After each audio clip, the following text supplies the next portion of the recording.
Hi friends, നമസ്കാരം. PSC exam helper എന്ന YouTube ചാനലിലേക്ക് ഏവർക്കും സ്വാഗതം. ഞാൻ ഉബൈദ് ആദിനാട്. നമ്മളിന്ന് ചെയ്യാൻ പോകുന്നത് എറണാകുളം വയനാട് ജില്ലയുടെ LDCയുടെ 10 maths and mental ability questions ആണ്. ഓക്കെ, നമുക്ക് ഓരോരോ ക്വസ്റ്റ്യൻസിലേക്ക് പോകാം. ഓക്കെ, നമ്മുടെ ആദ്യത്തെ ക്വസ്റ്റ്യൻ, നമ്മൾ 3.5 മീറ്റർ നീളമുള്ള ഒരു കമ്പി രണ്ടായി മുറിച്ചു ഒരു കഷ്ണം വളച്ചൊരു സമചതുരവും മറു കഷ്ണം വളച്ചൊരു സമഭുജ ത്രികോണം ഉണ്ടാക്കണം.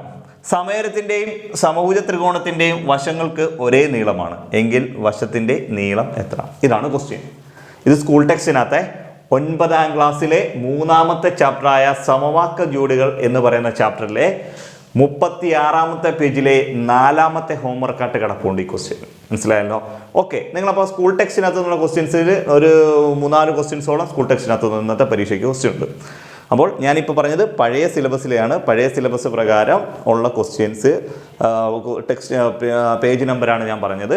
ഓക്കെ, 9ാം ക്ലാസ്സിലെ 3ാമത്തെ ചാപ്റ്റർ സമവാക്യ ജോഡികൾ, 36ാമത്തെ പേജ്, 4ാമത്തെ ഹോംവർക്ക്. ഓക്കെ, നമുക്ക് നോക്കാം ഈ ക്വസ്റ്റ്യൻ. നോക്കിയേ, അപ്പോൾ നമുക്ക് ഇതെങ്ങനെ ചെയ്യുന്നത്?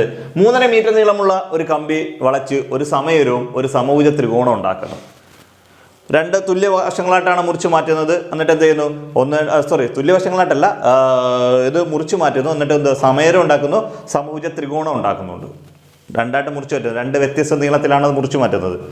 പക്ഷേ സമചതുരത്തിൻ്റെയും സമഭുജ ത്രികോണത്തിൻ്റെയും വശങ്ങളുടെ നീളങ്ങൾ തുല്യമാണ് എങ്കിൽ സമചതുരത്തിൻ്റെ അല്ലെങ്കിൽ സമഭുജ ത്രികോണത്തിൻ്റെ ആയാലും ഒരു വശത്തിൻ്റെ നീളം എത്ര? ഇതാണ് ക്വസ്റ്റ്യൻ ചോദിക്കുന്നത്. ഈ ഒരു ക്വസ്റ്റ്യൻ ചോദിക്കുമ്പോൾ നമുക്ക് ആദ്യം എന്ത് ചെയ്യാം? സമചതുരത്തിൻ്റെ ചുറ്റളവ് ഇത് വെച്ചിട്ടാണല്ലോ കമ്പി ഉണ്ടാകുക, സമയം ഉണ്ടാകുക. സമചതുരത്തിൻ്റെ ചുറ്റളവ് കൊണ്ടുപിടിക്കാൻ എന്തുവാ? 4a. സമചതുരത്തിൻ്റെ ചുറ്റളവ് കൊണ്ടുപിടിക്കുക 4a. സമഭുജ ത്രികോണത്തിൻ്റെയോ 3a. 3 വശങ്ങളും തുല്യം. ഒരു വശം a ഉണ്ട്, 3 വശവും 3a. Okay, 3a. അപ്പോൾ ഒന്ന് 4aയും ഒന്ന് 3aയും ആണ്. ഓക്കെ ആണല്ലോ? ഓക്കെ, അപ്പം നമ്മൾ എന്ത് ചെയ്യണം? ഇത് രണ്ടും കൂടെ കൂട്ടുമ്പോൾ ഈ 4aയും 3aയും ഈ സമചതുരത്തിന്റെ ചുറ്റളവും സമഭുജ ത്രികോണത്തിന്റെ ചുറ്റളവും ഈ രണ്ടും കൂടെ കൂട്ടുമ്പോൾ കിട്ടുന്നതാണ് നമ്മുടെ ആകെ കമ്പിയുടെ മൊത്തം നീളം എന്ന് പറയുന്ന 3.5 മീറ്റർ. ക്ലിയർ ആവുന്നുണ്ടല്ലോ? മൊത്തം നീളം എന്ന് പറയുന്ന 3.5 മീറ്റർ എന്ന് പറയുന്നത് ഇതാണ് 3.5 മീറ്റർ. ഇതുവരെ ഓക്കെ ആണല്ലോ? ഓക്കെ, അപ്പോൾ എന്തുവാ ചുറ്റളവ് എന്ന് വെച്ചാൽ സമചതുരത്തിന്റെ ചുറ്റളവ് കൊണ്ടുപിടിക്കാൻ 4a, സമഭുജ ത്രികോണം 3a, ഇതെന്ന് പറയുന്നത് 3.5 മീറ്റർ. ഓക്കെ, 4 3 കുടുംബം എത്ര കിട്ടി? 7a. 4 3 7. 7a എന്ന് പറയുന്നതാണ് 3.5. 3.5 നമുക്ക് എങ്ങനെ മിക്സഡ് ഫ്രാക്ഷനിൽ കിടക്കുന്നതിനെ ഇംപ്രോപ്പറിലേക്ക് മാറ്റാം. എങ്ങനെ ചെയ്യും? ഇത് ഗുണിക്കുക, ഇത് കൂട്ടുക. 3 6 1 7. 7/2 മീറ്റർ എന്ന് എഴുതാം. 7/2 മീറ്റർ. ഓക്കെ ആണല്ലോ? 7/2 മീറ്റർ. നമുക്ക് a ആണ് കണ്ടുപിടിക്കേണ്ടത്. എങ്ങനെ നമ്മൾ a കണ്ടുപിടിക്കും? 7 ഇവിടെ എന്ത് ചെയ്തേക്കുക? ഹരിച്ചേക്കുക, ഇവിടെ ഗുണിച്ചേക്കുക. 7 × a ആണ് 7a. അപ്പൊ 4 ഗുണം a ആണ് 4a. അതേപോലെ 7 ഗുണം a ആണ് 7a എന്ന് പറയുന്നത് 7a ആണല്ലോ. അപ്പൊ എന്ത് ചെയ്തേക്കുക? 7 ഇവിടെ ഗുണിച്ചേക്ക് ഇപ്പുറത്ത് വരുമ്പോൾ ഹരിക്കണം. അപ്പൊ എയുടെ വാല്യൂ എന്ന് പറയുന്നത് 7/2. ഇവിടെ ഗുണിച്ചേക്ക് ഇപ്പുറത്ത് വരുമ്പോൾ ഹരിക്കണം. /7. വരയുടെ താഴോട്ട് എഴുതുന്നതിനെ ഹരിക്കുമെന്നും മേളിൽ എഴുതുന്നതിനെ ഗുണിക്കും. അപ്പോൾ ഇവിടെ മേളിൽ കിടന്നതിനെ വരയുടെ താഴോട്ട് എഴുതി. അപ്പോൾ എന്തുവാ? a = എന്തുവാ? 7/7 7 കൊണ്ട് 2 14 എന്ന് കിട്ടി. 7/14 മീറ്റർ. ഇനി നമുക്ക് വെട്ടിച്ചെറുതാക്കാം. വെട്ടിച്ചെറുതാക്കുമ്പോൾ എത്ര കിട്ടി? 177 ഈ 7 14 1/2 മീറ്റർ എന്ന് കിട്ടും. 1/2 മീറ്റർ. 1/2 മീറ്റർ ആണ് ഒരു കമ്പിയുടെ ഒരു കഷ്ണത്തിന്റെ നീളം എന്ന് പറഞ്ഞാൽ 1/2 മീറ്റർ. PSCയുടെ ഓപ്ഷനകത്ത് 1/2 മീറ്റർ ഇല്ലായിരുന്നു. പകരം കൊടുത്തിരുന്നത് 50 സെന്റിമീറ്റർ എന്നാണ് കൊടുത്തിരുന്നത്. കാരണം 1 മീറ്റർ എന്ന് പറയുന്നത് 100 സെന്റിമീറ്റർ. 1 മീറ്റർ എന്ന് വെച്ചാൽ 100 സെന്റിമീറ്റർ. അപ്പോൾ 1/2 മീറ്റർ എന്താണ്? 50 സെന്റിമീറ്റർ ആണ്. 50 സെന്റിമീറ്റർ. ഓക്കെ, ഇതിന്റെ ഫൈനൽ ആൻസർ എന്നാൽ 50 സെന്റിമീറ്റർ ആണ്. ശരിയാന്ന് നോക്കാം. ഒരു സമചതുരത്തിന്റെ ഒരു വശത്തിന്റെ നീളം 50 സെന്റിമീറ്റർ ആണ്. 2 വശമാകുമ്പോൾ 100 സെന്റിമീറ്റർ, 3 വശമാകുമ്പോൾ 150 സെന്റിമീറ്റർ, 4 വശമാകുമ്പോൾ 200 സെന്റിമീറ്റർ. സമഭുജ ത്രികോണത്തിന്റെ വശങ്ങളെല്ലാം തുല്യമാണ്. ഒരു വശം 50, 2 വശം 100, 3 വശം 150. അപ്പോൾ 200 150 കൂടുമ്പോൾ 350. 350 സെന്റിമീറ്റർ എന്ന് വെച്ചാൽ 3.5 മീറ്റർ ആണ്. ക്ലിയർ ആവുന്നുണ്ടല്ലോ? കാര്യം 100 മീറ്റർ ആണ് 100 സെന്റിമീറ്റർ ആണ് 1 മീറ്റർ എന്ന് പറയുന്നത്. ഓക്കെ, അപ്പോൾ സമഭുജ ത്രികോണത്തിന്റെ വശ നീളം 50, സമചതുരത്തിന്റെ വശത്ത് നീളവും 50 ആണ്. അപ്പോൾ 4 വശമാകുമ്പോൾ 200, 3 വശമാകുമ്പോൾ 150, 350 കിട്ടും. ക്ലിയർ ആണല്ലോ? ഓക്കെ, നമുക്ക് അടുത്ത ക്വസ്റ്റ്യനിലേക്ക് പോകാം. അടുത്ത ക്വസ്റ്റ്യൻ നോക്കിയേ. ഗാന്ധി ജയന്തിക്ക് 30% വിലക്കിഴിവ് അനുവദിച്ചപ്പോൾ ഒരാൾ 3500 രൂപ കൊടുത്ത് ഖാദി വസ്ത്രങ്ങൾ വാങ്ങി എത്ര രൂപ വിലയുള്ള വസ്ത്രങ്ങളാണ് അയാൾക്ക് കിട്ടിയത്? ക്വസ്റ്റ്യൻ കണ്ടോ? ഇത് എന്ന് പറയുന്നത് 7ാം ക്ലാസ്സിലെ 10ാമത്തെ ചാപ്റ്ററായ പണമിടപാടുകൾ എന്ന് പറയുന്ന ചാപ്റ്ററിലെ 137ാമത്തെ പേജിൽ കിടപ്പുണ്ട് ക്വസ്റ്റ്യൻ. മനസ്സിലായല്ലോ? പഴയ പുസ്തകത്തിനകത്താണ് ഞാൻ പറയുന്നത്. കഴിഞ്ഞ വർഷത്തെ സിലബസ് പ്രകാരമുള്ള പുസ്തകത്തിനകത്ത് 137ാമത്തെ ക്വസ്റ്റ്യൻ ആയിട്ട് ചാപ്റ്റർ പേജ് കിടപ്പുണ്ട്. ഏതാണ്? നമ്മുടെ 10ാമത്തെ ചാപ്റ്ററാണ്. 7ാം ക്ലാസ്സിലെ 10ാമത്തെ ചാപ്റ്റർ പണമിടപാടുകൾ. Okay, yes. നമുക്ക് ഈ ക്വസ്റ്റ്യൻ എങ്ങനെ ചെയ്യാം? നമുക്ക് നോക്കാം ഇതെങ്ങനെ ചെയ്യുന്നത് വെച്ചാൽ, ഗാന്ധി ജയന്തിക്ക് 30% വിലക്കിഴിവ് അനുവദിച്ചപ്പോൾ ഒരാൾക്ക് 3500 രൂപയ്ക്ക് കൊടുത്ത് ഖാദി വസ്ത്രങ്ങൾ വാങ്ങി. എത്ര രൂപ വിലയുള്ള വസ്ത്രമാണ് അയാൾ വാങ്ങിയത്? അപ്പോൾ അയാൾക്ക് 30% വിലക്കിഴിവ് കഴിഞ്ഞതിന് ശേഷമാണ് 3500 രൂപയ്ക്ക് വസ്ത്രം കിട്ടിയത്. ക്ലിയർ ആവുന്നുണ്ടല്ലോ? ഓക്കെ, അപ്പം നമുക്കൊരു കാര്യം മനസ്സിലായി. 30% കിഴിവെന്ന് പറഞ്ഞാൽ അയാൾ 70% കൊടുത്തിട്ടുള്ളൂ. അപ്പോൾ അതിൻ്റെ മൊത്തം വില, അതിനകത്ത് എഴുതി ഒട്ടിച്ചിരിക്കുന്ന മൊത്തം വില എന്ന് പറയുന്നത് 100% വിലയാണ്. ക്ലിയർ ആവുന്നുണ്ടല്ലോ? അതിനകത്ത് എഴുതിയിരിക്കുന്ന മൊത്തം വില 100% വിലയാണ്. അതിൽ നിന്നും 30% കിഴിവ് കഴിഞ്ഞിട്ടുള്ള ബാക്കി 70% വിലയാണ് അയാൾ കൊടുത്തേക്കുന്നത്. ഈ 70% വില, ഈ 70% വില എന്ന് പറയുന്നതാണ് അയാൾ കൊടുത്തേക്കുന്നത് 3500 രൂപ എന്ന് പറയുന്നത്. എക്സിറ്റ് ചെയ്യാം, എക്സിറ്റ് അത് എളുപ്പം ചെയ്യാനുള്ള ഒരു മാർഗ്ഗം കൂടെ ഞാൻ പറഞ്ഞുതരാം. രണ്ടും ഒന്ന് തന്നെ. ഓക്കെ ആണല്ലോ? അപ്പോൾ എന്തുവാ 70% 3500 എങ്കിൽ അതിൻ്റെ എത്ര രൂപ വിലയുള്ള വസ്ത്രമായിരുന്നു? ചോദ്യം കേട്ടോ, എത്ര രൂപ വിലയുള്ള വസ്ത്രം? അപ്പോൾ അത് ഫുൾ വിലയാണ് ചോദിച്ചിരിക്കുന്നത്. എന്ന് വെച്ചാൽ അതിനകത്ത് എഴുതി ഒട്ടിച്ചിരിക്കുന്നതിൻ്റെ പരസ്യ വിലയാണ് ചോദിച്ചിരിക്കുന്നത്. പരസ്യ വില എപ്പോഴും എത്രയാണ്? 100%. ഈ 100% എത്രയാണെന്നാണ് ക്വസ്റ്റ്യൻ ചോദിച്ചിരിക്കുന്നത്. മനസ്സിലായല്ലോ? 70% 3500. 100% എത്രയാണെന്നാണ് ക്വസ്റ്റ്യൻ ചോദിച്ചിരിക്കുന്നത്. വേറെ പ്രത്യേകിച്ച് വേണ്ട, ഇത് ക്രോസ് ചെയ്ത് ഗുണിക്കണം. ഈ രണ്ട് സംഖ്യകൾ തമ്മിൽ എന്ത് ചെയ്യണം? ഇവിടെ ഉള്ളതും ഇതും തമ്മിൽ ക്രോസ് ചെയ്ത് ഗുണിക്കണം. അപ്പോൾ എത്ര കിട്ടി? 3500 × 100 ക്രോസ് ചെയ്ത് ഗുണിച്ചു.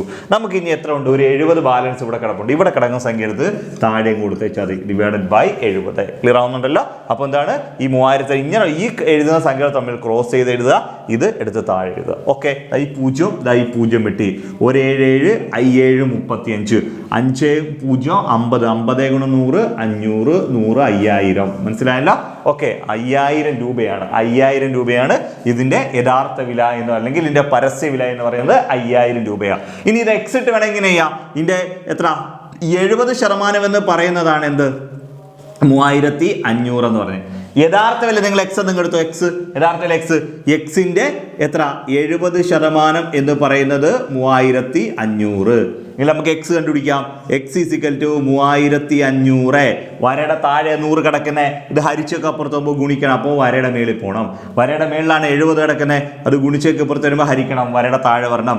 0 0 വിട്ട് 177 57 35. എക്സിന്റെ വാല്യൂ 5 0 50 50 × 100 5000. യഥാർത്ഥ വില 5000, പരസ്യ വില 5000 രൂപ. അയാൾ വാങ്ങിയ വിലയാണ് 3500 രൂപ.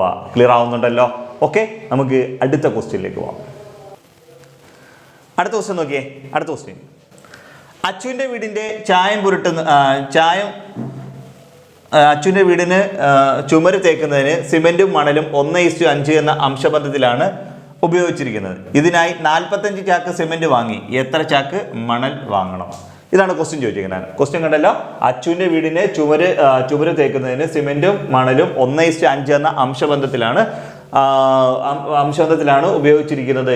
ഇതിൽ 45 ചാക്ക് സിമെന്റ് വേണമെങ്കിൽ എത്ര ചാക്ക് മണൽ വേണമെന്നാണ് ചോദിച്ചിരിക്കുന്നത്.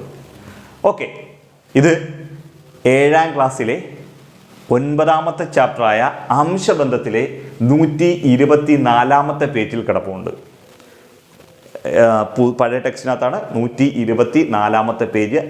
7ാം ക്ലാസ്സിലെ 9ാമത്തെ ചാപ്റ്ററാണ് അംശബന്ധം. റേഷ്യോയ്ക്കകത്തെ അതിനകത്ത് ഒരു മാറ്റമേ ഉള്ളൂ. ഈ അച്ചു എന്നല്ല, അതിനകത്ത് നിസാർ എന്നാണ് പേര് കൊടുത്തേക്കുന്നത്. സ്കൂൾ ടെക്സ്റ്റിനകത്ത് നിസാർ, വേറെ ഒരു മാറ്റി അച്ചു എന്നാക്കിയേക്കുന്നത്. ബാക്കിയെല്ലാം ക്വസ്റ്റ്യൻ ഇതേപോലെ എന്ന് വെച്ചാൽ അച്ചുവിൻ്റെ വീടിൻ്റെ ചുമര് തേക്കുന്നതിന് സിമെൻറ്റും മണലുമാണ് ഉപയോഗിച്ചിരിക്കുന്നത്. 1:5 എന്ന റേഷ്യോയിലാണ് അവർ ചേർത്തേക്കുന്നത്.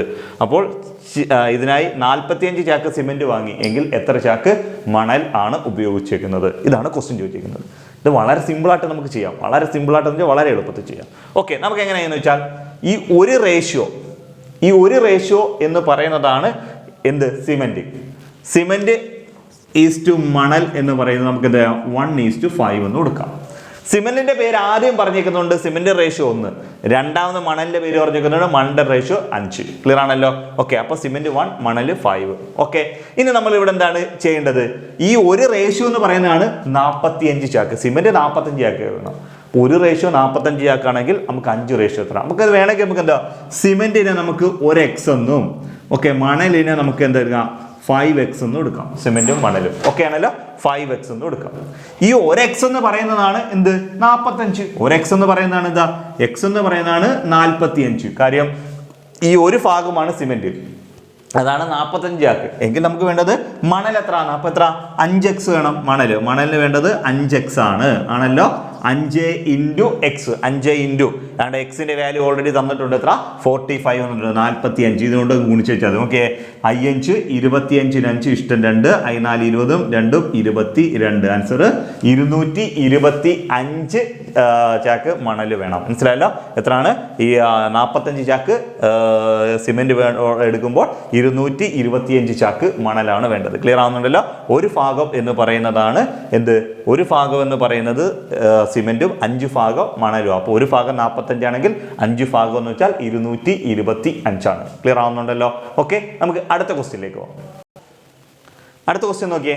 അടുത്ത ക്വസ്റ്റ്യൻ, ഒരു ചതുരത്തിന്റെ ചുറ്റളവ് 26 സെന്റിമീറ്റർ ആണ്. ഈ ചതുരത്തിന്റെ നീളം 2 മടങ്ങും വീതി 3 മടങ്ങുമാക്കി മറ്റൊരു ചതുരം വരയ്ക്കുമ്പോൾ ചുറ്റളവ് 62 സെന്റിമീറ്റർ ആയെങ്കിൽ ആദ്യത്തെ ചതുരത്തിന്റെ നീളം എത്ര? ഓക്കെ ആണല്ലോ? ഇത് സ്കൂൾ ടെക്സ്റ്റ് ബേസ്ഡ് ചെയ്ത ക്വസ്റ്റ്യൻ ആണ്. ഇതിനകത്ത് നല്ലൊരു ശതമാനം ക്വസ്റ്റ്യൻ സ്കൂൾ ടെക്സ്റ്റിനകത്തു നിന്നുള്ള ക്വസ്റ്റ്യൻസ് ആണ് ഇന്നത്തെ പരീക്ഷയ്ക്ക് ചോദിച്ചേക്കുന്നത്. ഓക്കെ, നമുക്ക് നോക്കാം ഇതെങ്ങനെ ചെയ്യുന്നത് നോക്കാം. അപ്പൊ നമുക്ക് നോക്കാം, ഒരു ചതുരത്തിന്റെ ചുറ്റളവ് കണ്ടുപിടിക്കാൻ ഇക്വേഷൻ എന്തുവാ? 2 × L + B ആണ്. 2 × L + B. അപ്പൊ നമുക്ക് നോക്കാം, 2 × L + B എന്ന് പറയുന്നതാണ് ഒന്നാമത്തെ ചതുരത്തിന്റെ ചുറ്റളവ് എന്ന് പറയുന്നത്. എത്രയാണ്? 26 സെന്റിമീറ്റർ എന്ന് പറയുന്നത്. ഓക്കെ, അപ്പൊ ആദ്യം ഇപ്പൊ ചതുരത്തിന്റെ നീളത്തെ നമുക്ക് L എന്ന് എടുക്കാം. നീളം L ആണെങ്കിൽ വീതി എന്ന് പറയുന്നത് B ആയിരിക്കും. നീളം L ആണെങ്കിൽ വീതി B ആണ്. അപ്പൊ അതിന് ചുറ്റളവ് 2 × L + B എന്ന് പറയുന്നത് 26 സെന്റിമീറ്റർ എന്ന് കിട്ടി. ഓക്കെ, ഇനി എന്താണ്? അപ്പൊ L + B എത്ര നോക്കാം. L + B എന്ന് പറഞ്ഞാൽ ഈ 2 ഇവിടെ ഗുണിച്ചേക്ക് ഇപ്പുറത്ത് വരുമ്പോൾ ഹരിക്കണം. അപ്പൊ 26 / 2 സമയത്ത് കിട്ടി 13. ഈ 13 സെന്റിമീറ്റർ എന്ന് പറയുന്നതാണ് L + B. Okay, L + B 13 centimetre. Okay, ഇനി എന്താണ് പറയുന്നത്? ഈ ചതുരത്തിന്റെ നീളം 2 മടങ്ങും വീതി 3 മടങ്ങും. മനസ്സിലായല്ലോ? ചതുരത്തിന്റെ നീളം 2 മടങ്ങും വീതി 3 മടങ്ങും. അപ്പൊ നീളം എത്ര? L ആണ്. 2 മടങ്ങാകുമ്പോൾ എത്ര? 2L. 2L-ഉം വീതി എന്ന് വെച്ചാൽ 3 മടങ്ങ് 3B.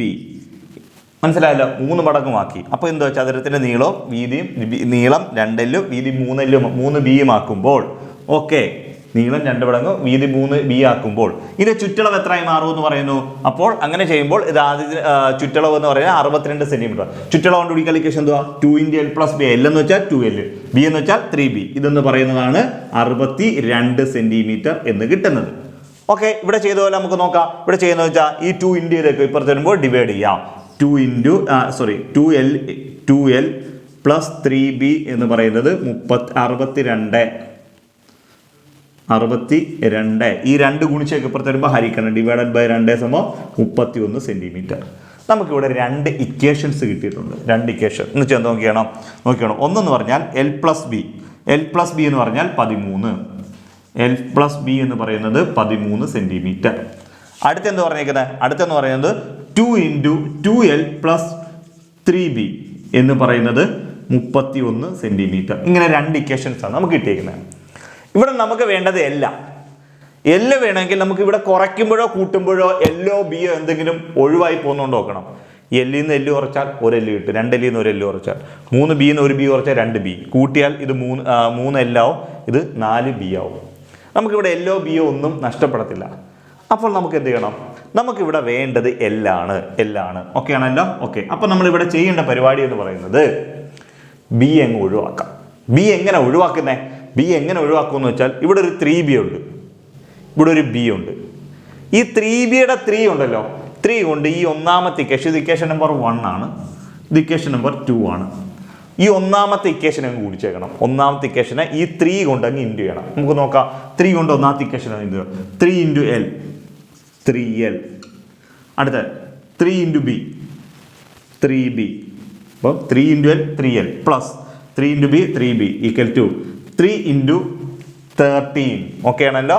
ഓക്കെ, അപ്പോൾ എത്ര ഇട്ടോ എന്തുവാ 39 എന്ന് കിട്ടും. ഇത് ഇക്വേഷൻ നമ്പർ 3.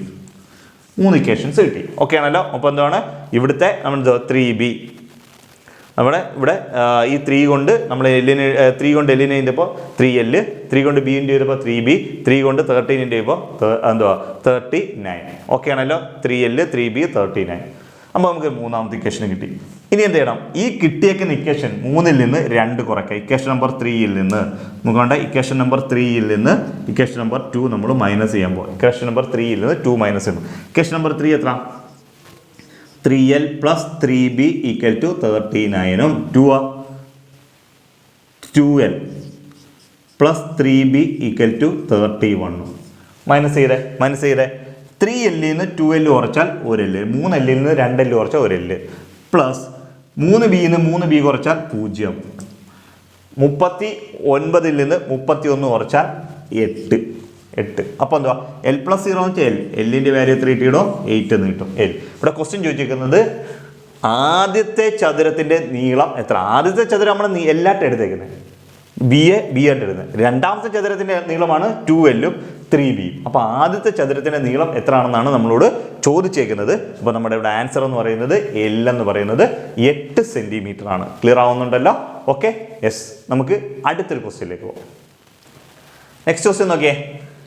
840 km/h വേഗതയിൽ സഞ്ചരിക്കുന്ന ഒരു വിമാനത്തിന് 5040 കിലോമീറ്റർ സഞ്ചരിക്കാൻ എത്ര സമയം വേണം? വളരെ എളുപ്പം, ഒന്നുമില്ല. ഇവിടുത്തെ അതിൻ്റെ സ്പീഡ് തന്നിട്ടുണ്ട്. സ്പീഡ് എന്ന് പറയുന്നത് എത്ര? 840 km/h. അതിൻ്റെ ഡിസ്റ്റൻസ് തന്നിട്ടുണ്ട്, സഞ്ചരിക്കുന്ന ദൂരവും തന്നിട്ടുണ്ട്. എത്ര? 5040 കിലോമീറ്റർ. ഓക്കെ ആണല്ലോ. നമുക്ക് വേണ്ട എന്താണ്? ടൈമാണ് വേണ്ടത്. ടൈം കണ്ടുപിടിക്കാൻ ഇക്വേഷൻ എന്തുവാ? ടൈം കണ്ടുപിടിക്കാൻ ഇക്വേഷൻ എന്ന് പറയുന്നത് time equal to distance by സ്പീഡാണ്. ദൂരത്തെ സമയം കൊണ്ട് ഹരിക്കുന്നതാണ്, ദൂരത്തെ വേഗത കൊണ്ട് ഹരിക്കുന്നതാണ് സമയം എന്ന് പറയുന്നത്. ക്ലിയർ ആവുന്നുണ്ടല്ലോ? ഇവിടുത്തെ ദൂരം ഓൾറെഡി ക്വസ്റ്റ്യനിൽ പറയുന്നുണ്ട്. എത്ര? 5040 കിലോമീറ്റർ ബൈ എന്താണ് സമയം പറയുന്നുണ്ട്, വേഗത പറയുന്നുണ്ട്. എത്ര? 840 km/h എന്ന് പറയുന്നുണ്ട്. km/h. ഓക്കെ ആണല്ലോ. തിരിച്ചിടുമ്പോൾ കിലോമീറ്റർ ഉണ്ടെങ്കിൽ ക്യാൻസലായി പോകും. ഇനി നമുക്ക് എന്ത് ചെയ്യാം? നമുക്കിവിടെ ഈ 0 ഈ 0 നമുക്ക് വെട്ടാം. 0 വെട്ടാം. ഓക്കെ ആണല്ലോ. ഓക്കെ, ഇനി എന്ത് ചെയ്യണം? ഇവിടെ എന്താണ്? 504 ഡിവൈഡഡ് ബൈ 84, പിന്നെ എന്തുകൊണ്ട് ഒരു അവർ കിടപ്പുണ്ട്. ഓക്കെ ആണല്ലോ. നമുക്ക് നോക്കാം. 84നെ 6 കൊണ്ട് ഗുണിച്ചേ. 6 4 24 ഇഷ്ടം 2, 6 8 48 2 50 എത്ര കിട്ടും? 504 നീട്ടത്തില്ലയോടോ എന്ന് വെച്ചാൽ 84 540 84 ശരിക്കുമ്പോൾ 6 എന്ന് കിട്ടും. ഇവിടുത്തെ ടൈം എന്ന് പറഞ്ഞത് 6 എത്രയാണ്? മണിക്കൂർ. 6 മണിക്കൂറാണ് ഇവിടുത്തെ സമയം എന്ന് പറയുന്നത്. അപ്പോൾ മൊത്തം സഞ്ചരിക്കാൻ എടുക്കുന്ന ദൂരം എന്ന് പറയുന്നത് 5040 കിലോമീറ്ററും എൻ്റെ വേഗത 840 km/h. ഈ km/h കിലോമീറ്ററും തമ്മിൽ ചേരും. നമുക്ക് വേറെ പ്രത്യേകിച്ച് കാര്യങ്ങളൊന്നുമില്ല. ടൈം കണ്ടുപിടിക്കൽ ഇക്വേഷൻ ഡിസ്റ്റൻസ് ബൈ സ്പീഡാണ്. ഡിസ്റ്റൻസ് എത്രയാണ്? 5040, സ്പീഡ് 840. നമ്മൾ ഹരിച്ചാൽ മതി. ആൻസർ 6 മണിക്കൂർ എന്നുള്ള ആൻസറാണ് നമുക്ക് കിട്ടുന്നത്. ഓക്കെ, നമുക്ക് അടുത്ത ക്വസ്റ്റ്യനിലേക്ക് പോകാം. അടുത്ത ക്വസ്റ്റ്യൻ നോക്കിയേ. അടുത്ത ക്വസ്റ്റ്യൻ. രവിക്ക് വീണയേക്കാൾ 10 വയസ്സ് കൂടുതലാണ്. അടുത്ത വർഷം രവിയുടെ വയസ്സ് വീണയുടെ വയസ്സിൻ്റെ 2 മടങ്ങാകും എങ്കിൽ രവിയുടെ ഇപ്പോഴത്തെ വയസ്സ് എത്രയാണ്? ഇതാണ് ക്വസ്റ്റ്യൻ ചോദിച്ചിരിക്കുന്നത്. ഇത് സ്കൂൾ ടെക്സ്റ്റിനകത്തെ ഒരു ക്വസ്റ്റ്യൻ ആണ്. ക്വസ്റ്റ്യൻ ഇങ്ങനെ അല്ലായിരുന്നു. നമ്മൾ ഈ കഴിഞ്ഞ പരീക്ഷയ്ക്ക് ഒരു ക്വസ്റ്റ്യൻ ചോദിച്ചായിരുന്നു ഈ ഇടയ്ക്ക്. ഇങ്ങനെ അജയൻ്റെ വയസ്സ് വിജയൻ്റെ വയസ്സിനേക്കാൾ 10 കൂടുതലാണ്. ഒരു വർഷം കഴിയുമ്പോൾ അജയൻ്റെ വയസ്സ് വിജയൻ്റെ വയസ്സിൻ്റെ ഇരട്ടിയാകും എങ്കിൽ അജയൻ്റെ വയസ്സ് എത്ര? അല്ലെങ്കിൽ വിജയൻ്റെ വയസ്സ് എത്ര? ഇങ്ങനെ ചോദിച്ചു. ഇടയ്ക്ക് ഒരു പരീക്ഷയ്ക്ക് ഒരു ക്വസ്റ്റ്യൻ ചോദിച്ചായിരുന്നു. ആ ക്വസ്റ്റ്യൻ തന്നെ പേരൊന്ന് മാറ്റി രവിയും വീണയും ഒന്ന് ആക്കി. മനസ്സിലായല്ലോ? വേറെ മാറ്റമൊന്നുമില്ല ഇതിനകത്ത്. ഓക്കെ, അപ്പോൾ നമുക്കിത് എങ്ങനെ ചെയ്യാം എന്ന് ചോദിച്ചാൽ നിങ്ങളിവിടെ ഒറ്റ കാര്യം മാത്രം ആലോചിക്കുക. ഇവിടെ നോക്കുക. രവിക്ക് വീണയേക്കാൾ 10 വയസ്സ് കൂടുതലാണ്. ഓക്കെ, അപ്പം നിങ്ങൾക്ക് വേണം രവിക്ക് വീണയേക്കാൾ 10 വയസ്സ്. അപ്പോൾ എന്താ വീണയുടെ വയസ്സിനെ നിങ്ങൾ എക്സ് എന്ന് എടുത്താൽ നമുക്ക് എക്സ് ഇട്ടങ്ങ് ചെയ്യാം. വീണയുടെ വയസ്സിനെ എക്സ് എന്ന് എടുത്താൽ അതേപോലെ രവിയുടെ വയസ്സ് എന്ന് പറഞ്ഞാൽ അതിനെക്കാട്ടിൽ 10 കൂടുതലാണ് എന്ന് വെച്ചാൽ എക്സ് പ്ലസ് 10 ആണ്. എപ്പോൾ എന്ന് വെച്ചാൽ ഇപ്പോഴത്തെ കേസാണ് പറയുന്നത്. ഓക്കെ, രവിക്ക് ഇപ്പോൾ എന്ന് പറഞ്ഞാൽ വീണയ്ക്ക് എക്സ് വയസ്സാണെങ്കിൽ രവിക്ക് അതിനെക്കാട്ടിൽ 10 വയസ്സ് കൂടുതലുണ്ട്. പിന്നെന്താ പറഞ്ഞേ, അടുത്ത വർഷം നെക്സ്റ്റ് ഇയർ മനസ്സിലായല്ലോ.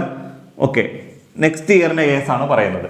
അടുത്ത വർഷം എന്ന് പറയുമ്പോൾ വീണയ്ക്ക് ഇപ്പോഴുള്ള വയസ്സിനെക്കാട്ടിൽ 1 വയസ്സൂടെ കൂടും എന്ന് വെച്ചാൽ എന്തുവാ എക്സ് പ്ലസ് 1 ആവും. രവിക്കും ഇപ്പോഴുള്ള വയസ്സിനെക്കാട്ടിൽ 1 വയസ്സൂടെ കൂടും. എന്തുവാ എക്സ് പ്ലസ് 10നേക്കാട്ടിൽ ഒന്നുകൂടെ കൂടുമ്പോൾ എക്സ് പ്ലസ് 11 ആവും. ഓക്കെ ആണല്ലോ. ഓക്കെ, ഇത്രയും കിട്ടി.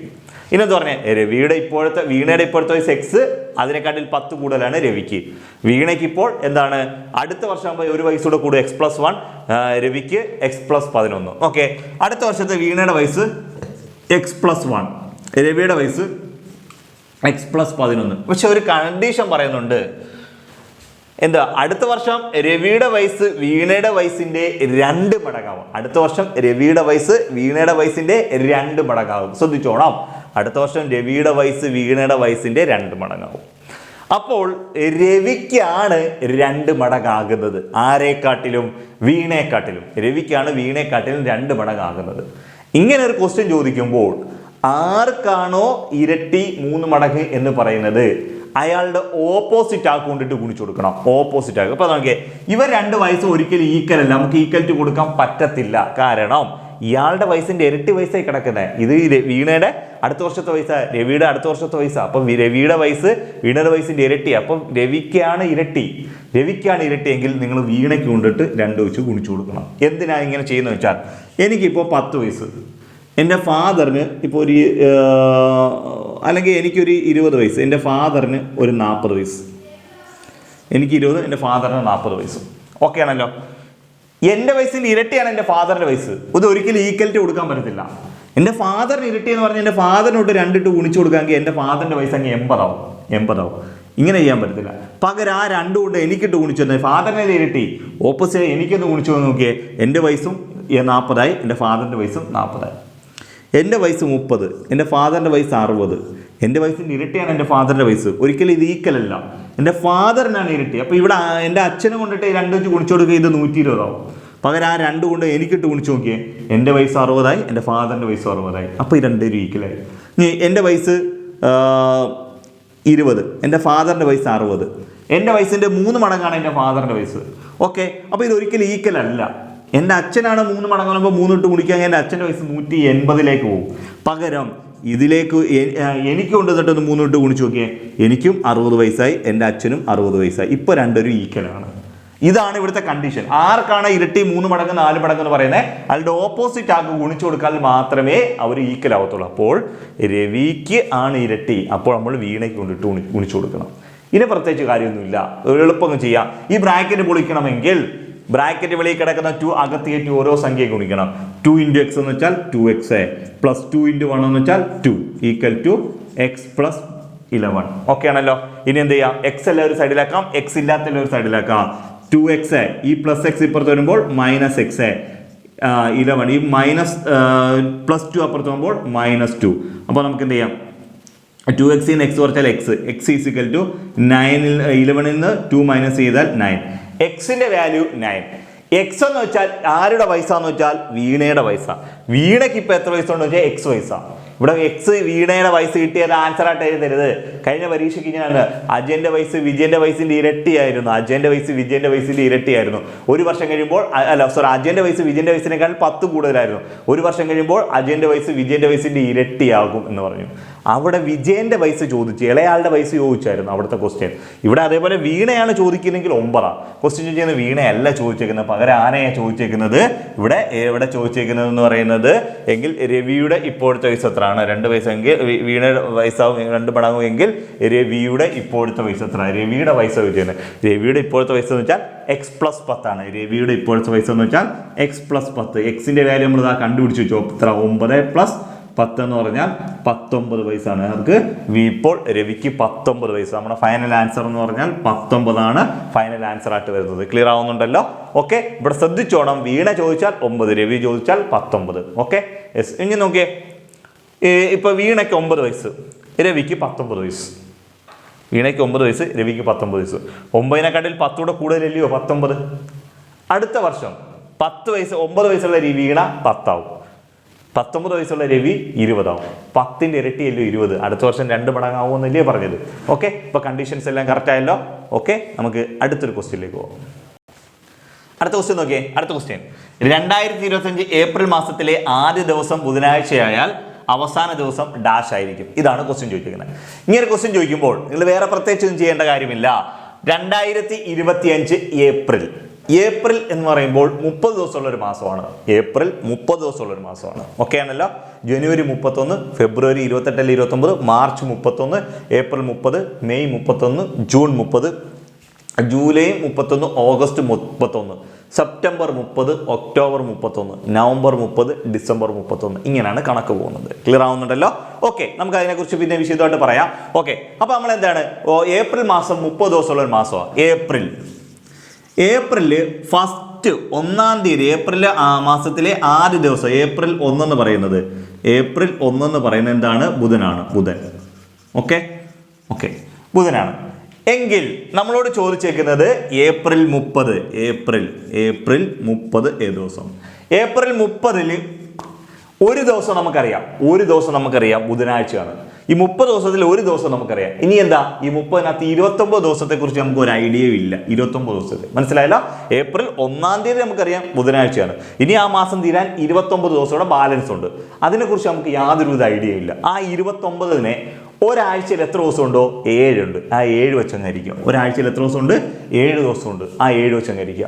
4 7 28. ശിഷ്ടം 1. ശിഷ്ടം 1 വരുന്നെങ്കിൽ ഈ ബുധന്റെ കൂടെ ഒന്നുകൂടെ കൂട്ടണം. ബുധൻ +1. ആൻസർ വ്യാഴം. മനസ്സിലായല്ലോ? ശിഷ്ടം 1 വരുന്നെങ്കിൽ 1 കൂട്ടുക, 2 വരുന്നെങ്കിൽ 2 കൂട്ടുക, 3 കൂട്ടുക, 4 കൂട്ടുക, 5 കൂട്ടുക, 6 കൂട്ടുക. പിന്നെ ശിഷ്ടം 0 വരത്തുള്ളൂ, 7 വരത്തില്ല. ശിഷ്ടം 0 വന്നാൽ ബുധൻ തന്നെ ആയിരിക്കും ആൻസർ. ഇപ്പോൾ ശിഷ്ടം 1 വന്നതുകൊണ്ട് നമ്മളുടെ ആൻസർ എന്ന് പറയുന്നത് വ്യാഴാഴ്ചയാണ്. ക്ലിയർ ആവുന്നുണ്ടല്ലോ? ഓക്കെ, അപ്പോൾ തന്നെ നോക്കാം. അപ്പോൾ 2025 ഏപ്രിൽ മാസത്തിലെ ആദ്യ ദിവസം ബുധനാഴ്ചയായാൽ അവസാന ദിവസം ഏതാണ്? ആദ്യ ദിവസം എന്ന് പറയുന്നത് ഏപ്രിൽ 1 ആണ്. ആ 1 ബുധനാണ്. ഓക്കെ ആണല്ലോ? ഓക്കെ, എങ്കിൽ നമുക്ക് വേണ്ടത് ഏപ്രിൽ 30 ആണ്. നമുക്ക് അറിഞ്ഞുകൂടാത്തത് 29 ദിവസത്തെക്കുറിച്ച് ഒരു ഐഡിയയും ഇല്ല. ആ 29 ഒരാഴ്ചയിൽ എത്ര ദിവസമുണ്ട്? 7 ദിവസമുണ്ട്. 7 വെച്ച് ഹരിക്കുക. 7 വെച്ച് ഹരിക്കുമ്പോൾ ശിഷ്ടം 1 വന്ന് അത് ആ ബുധന്റെ കൂടെ അങ്ങ് കൂട്ടിക്കൊടുത്താൽ മതി. ഇത്രയേ ഉള്ളൂ. ഓക്കെ ആണല്ലോ? ഓക്കെ, അപ്പോൾ നമ്മുടെ ആൻസർ വ്യാഴമാണ്. നെക്സ്റ്റ് ക്വസ്റ്റ്യനിലേക്ക് പോവാം. അടുത്ത ക്വസ്റ്റ്യൻ നോക്കിയേ. അടുത്ത പദം കണ്ടുപിടിക്കുക. എന്നിട്ട് നമ്മുടെ തന്നെയുണ്ട് BEG JMO RUW. അടുത്ത ഏതാണെന്ന് ചോദിച്ചേക്കുന്നത്. ഇങ്ങനെ 4 ഓപ്ഷൻസ് നമുക്ക് ഇവിടെ തന്നിട്ടുണ്ട്. ഓക്കെ ആണല്ലോ? YCE ZCE അല്ല YBD ZBD. ഓക്കെ ആണേ? നമുക്ക് നോക്കാം. B, ഇവിടുത്തെ ആദ്യത്തെ ലെറ്റർ B ആണ്. ഇവിടുത്തെ ആദ്യത്തെ ലെറ്റർ J ആണ്. ഓക്കെ, CDEFGHIJ 8-ാമത്തെ ലെറ്റർ ആണ്. ഇവിടുന്ന് 8-ാമത്തെ ലെറ്റർ ആണ് J എന്ന് പറയുന്നത്. ഓക്കെ, KLMNOPQR വീണ്ടും എത്രാമത്തെ ലെറ്ററാ? 8-ാമത്തെ ലെറ്റർ ആണ് R. ഓക്കെ, അപ്പോൾ നമുക്ക് എന്തായിരിക്കും അടുത്തത് വരുന്നത്? 8-ാമത്തെ R STUVWXYZ. അപ്പോൾ ഇവിടുത്തെ ആദ്യത്തെ ലെറ്റർ എന്ന് പറഞ്ഞാൽ Z ആയിരിക്കും. നമുക്കവിടെ Z തുടങ്ങുന്ന എത്ര ഓപ്ഷൻസ് ഉണ്ട്? 2 ഓപ്ഷൻസേ ഉള്ളൂ. നമുക്ക് Bയും Dയും മാത്രമേ ഉള്ളൂ. അപ്പോൾ തന്നെ നമ്മൾ 2 ഓപ്ഷൻസ് ക്യാൻസൽ ചെയ്തു. ഓക്കെ, ഇനി ഇതിനകത്ത് 2 എണ്ണം അടുത്ത ഏതാണ് നോക്കണം. ഇനി നോക്കിയേ, EFGHIJKLM ഉണ്ട്. 8-ാമത്തെ ലെറ്റർ ആണ് M എന്ന് പറയുന്നത്. NOPQRSTU ഉണ്ട്. വീണ്ടും 8-ാമത്തെ ലെറ്റർ ആണ് U. VWXYZABC 8-ാമത്തെ ലെറ്റർ അടുത്ത ഇവിടെ വരുമ്പോൾ അപ്പോൾ എന്തോ ഒരിക്കലും C ആയിരിക്കണം വരണ്ടേ. അപ്പോൾ എന്തോ ZC ഇവിടുത്തെ C. അപ്പോൾ ഓൾറെഡി നമ്മുടെ ആൻസർ കിട്ടിക്കഴിഞ്ഞു നമുക്ക് C എന്ന് പറഞ്ഞു. ഇനി വേണമെങ്കിൽ അടുത്ത ലെറ്ററോടെ G HIJKLMNO വീണ്ടും 8-ാമത്തെ ലെറ്റർ ആണ് എന്തെന്ന് പറയുന്നത് O. ഓക്കെ, PQRSTUV W എന്ന് പറയുന്നത് 8ാമത്തെ ലെറ്റർ ആണ്. Okay, W X Y Z ABCDE മനസ്സിലായോ? ABCDE ആണ് അടുത്ത ലെറ്റർ വരുന്നത്. E ആണ്. കണ്ടേ, ഈ വരും ഇവിടെ. നമ്മുടെ ആൻസർ എന്ന് പറയുന്നത് സി ഓപ്ഷൻ ആൻസർ ആണ് നമ്മൾ വരുന്നത്. വെച്ചാൽ ഓരോ 8 ലെറ്റർ കഴിയുമ്പോഴാണ് അടുത്തതിനകത്ത് ആദ്യത്തെ ലെറ്റർ, അടുത്ത 8 ലെറ്റർ ആദ്യത്തെ, രണ്ടാമത്തതും അടുത്ത 8 ലെറ്റർ കഴിഞ്ഞ് അടുത്ത രണ്ടാമത്തെ ലെറ്റർ, അടുത്ത 8 ലെറ്റർ കഴിഞ്ഞ് രണ്ടാമത്തെ, 8ാമത്തെ കഴിഞ്ഞില്ല, 8ാമത്തെ അടുത്ത G, അതിന് അടുത്ത 8ാമത്തെ ലെറ്റർ ആണ് O, അടുത്ത 8ാമത്തെ ലെറ്റർ ആണ് W, അടുത്ത 8ാമത്തെ ലെറ്റർ E വരും. ഓരോ 8 ലെറ്റർ വീതം കൂടുമ്പോഴാണ് അടുത്ത ലെറ്റർ വരുന്നത്. ഓക്കെ ആണല്ലോ? ഓക്കെ, നമുക്ക് അടുത്ത ക്വസ്റ്റ്യനിലേക്ക് പോകാം. അടുത്ത ക്വസ്റ്റ്യൻ നോക്കിയേ. A Xന്റെ സഹോദരിയും X Yയുടെ മകളും Y Zന്റെ മകളുമാണെങ്കിൽ Aയുടെ ആരാണ് Z? ക്വസ്റ്റ്യൻ കണ്ടല്ലോ. A Xന്റെ സഹോദരിയും X Yയുടെ മകളും Y Zന്റെ മകളും ആണ് എങ്കിൽ Aയുടെ ആരാണ് Z? A എന്ന് പറയുന്നത് Xന്റെ സഹോദരിയാണ്. അപ്പോൾ നമുക്കൊരു കാര്യം മനസ്സിലായി. എയും എക്സും A എന്ന് പറയുന്നത് Xന്റെ സഹോദരിയാണ്, സിസ്റ്ററാണ്. ഓക്കെ, പിന്നെ അത് പറയുന്നത് X Yയുടെ മകളാണ്. X എന്ന് പറയുന്നത് Yയുടെ മകളാണ്. X എന്ന് പറയുന്നത് Yയുടെ, Y ആരാണോ Yയുടെ മകളാണ്, Yയുടെ മകളാണ് X. Yയുടെ മകളാണ് X എങ്കിൽ Yയുടെയും മകള് എയും കൂടാണ്. മനസ്സിലായല്ലോ? Yയുടെ മകളാണ് X എങ്കിൽ Yയുടെ മറ്റൊരു മകളാണ് A. കാര്യം ഇവർ തമ്മിൽ സഹോദരിമാരാണെന്ന് ക്വസ്റ്റ്യൻ പറയുന്നുണ്ട്. Xന്റെ സഹോദരിയാണ് A എന്ന് പറയുന്നുണ്ട്. അല്ലെങ്കിൽ Xന്റെ സഹോദരിയാണ് A എന്ന് പറയുമ്പോൾ ഇവരുടെ രണ്ടുപേരുടെയും അമ്മയാണ് Y എന്ന് പറയുന്നത്. മനസ്സിലായോ? Yയുടെ മകളാണ് X, Yയുടെ മകളാണ് X എങ്കിൽ, അമ്മയാണെന്ന് നമുക്കറിയില്ല, അടുത്ത സെന്റൻസ് നോക്കിയാലേ അറിയാൻ പറ്റത്തുള്ളൂ. Yയുടെ മകളാണ് X എങ്കിൽ Yയുടെ മറ്റൊരു മകളാണ് A. പിന്നെ എന്ത് പറയുന്നത്? Y Zന്റെ മകളും. Y എന്ന് പറയുന്നത് Z ആരാണോ Zന്റെ മകളാണ്. അപ്പൊ ഇതെന്താണ്? ഈ Aയുടെയും Xന്റെയും അമ്മയാണ് Y. Yയുടെ അമ്മയാണ് Z എന്ന് പറയുന്നത്. മനസ്സിലായല്ലോ? ഓക്കെ, ക്വസ്റ്റ്യൻ പറയുന്നുണ്ട് Y Zന്റെ മകളുമാണ്. Y എന്ന് പറയുന്നത് സ്ത്രീ Z എന്ന് പറയുന്ന സ്ത്രീയുടെ മകളാണ്. ഓക്കെ ആണല്ലോ? എങ്കിൽ Aയുടെ ആരാണ് Z? Aയുടെ ആരാണ് Z? അപ്പൊ Yയുടെ രണ്ട് മക്കളാണ് Aയും Xും. ഈ Yയുടെ അമ്മയാണ് Z. അപ്പോൾ ഈ Aയുടെ അമ്മയുടെ അമ്മയാണ് Z എന്ന് പറഞ്ഞാൽ, അമ്മയുടെ അമ്മ എന്ന് പറഞ്ഞാൽ അമ്മാമ്മ എന്നൊക്കെ പറയും. ആൻസർ സി ഓപ്ഷൻ ആണ് ഇതിന്റെ ആൻസർ ആയിട്ട് വരുന്നത്. ക്ലിയർ ആവുന്നുണ്ടല്ലോ? ഓക്കെ, നമുക്ക് അടുത്തൊരു ക്വസ്റ്റ്യനിലേക്ക് പോകാം. Next question. ഓക്കെ, ഒരു ക്ലോക്കിലെ സമയം 4:10 ആയാൽ മണിക്കൂർ സൂചിക്കും മിനിറ്റ് സൂചിക്കും ഇടയിലുള്ള കോണളവ്. മണിക്കൂർ മിനിറ്റ് സൂചികൾ തമ്മിലുള്ള കോണളവ് എത്ര? മണിക്കൂർ സൂചിക്കും മിനിറ്റ് സൂചിക്കും ഇടയിലുള്ള കോണളവിനെ കുറിച്ചാണ് ക്വസ്റ്റ്യൻ ചോദിക്കുന്നത്.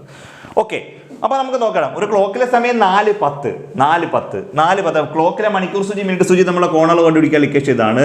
30h - 11/2 m ആണ്. 30h - 11/2 m. ഓക്കെ, H എന്ന് പറയുന്നത് അവർ എന്ന് വെച്ചാൽ 4, M എന്ന് പറയുന്നത് മിനിറ്റ് എന്ന് പറയുന്നത് 10മാണ്. ഓക്കെ ആണല്ലോ?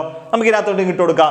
30 × H എന്ന് വെച്ചാൽ 4 മൈനസ് 11/2 × M എന്ന് പറഞ്ഞാൽ 10 എന്ന് എടുക്കാം. ഓക്കെ, 3 4 12, 120 മൈനസ് ഇവിടെ കിട്ടുമ്പോൾ 5 15 55.